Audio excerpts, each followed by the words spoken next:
हाय। जंतर मंतर पर जब बच्चे प्रोटेस्ट कर रहे थे, सभी लोग मांग कर रहे थे कि सरकार कुछ तो बोले। बहुत सारे यूट्यूबर्स, बहुत सारे सोशल एक्टिविस्ट सिर्फ एक ही सवाल पूछ रहे थे कि गवर्नमेंट से कुछ जवाब क्यों नहीं आ रहा, मोदी जी चुप क्यों हैं। और इस्तीफा मांगा जा रहा था धर्मेंद्र प्रधान जी का, जो हमारे एजुकेशन मिनिस्टर हैं।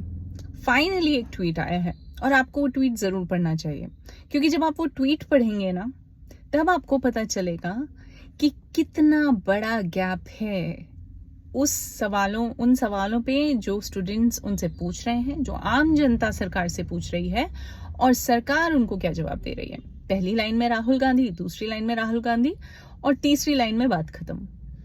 एक भी सेंटेंस धर्मेंद्र प्रधान जी के ट्वीट में ये नहीं बताता कि वो कहीं से भी समझ पा रहे हैं कि देश में चल क्या रहा है। आप पता है इसकी शुरुआत कहाँ से होती है? जब केंद्र सरकार में इतनी बड़ी रिस्पॉन्सिबिलिटी पर हेल्थ, फाइनेंस और एजुकेशन मिनिस्टर की पोजीशन पर कोई पहुंचता है ना, तो ये वही लोग हैं जो एक्चुअली लोकल कॉन्स्टिट्यूएंसी से, इलेक्टोरल कॉन्स्टिट्यूएंसी से इलेक्ट होकर आए होते हैं। और उस समय हम बिल्कुल उनका बैकग्राउंड नहीं देख रहे होते हैं।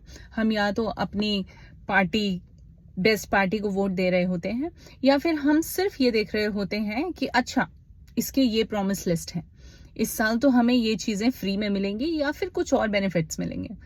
हम एक क्रिटिकल क्वेश्चन पूछना भूल जाते हैं। हम भूल जाते हैं कि जब समस्या आएगी, जब कोई घपला होगा, जब कोई फ्लॉज सिस्टम में आएंगे, जब अकाउंटेबिलिटी की बात आएगी, तब ये व्यक्ति क्या करेगा।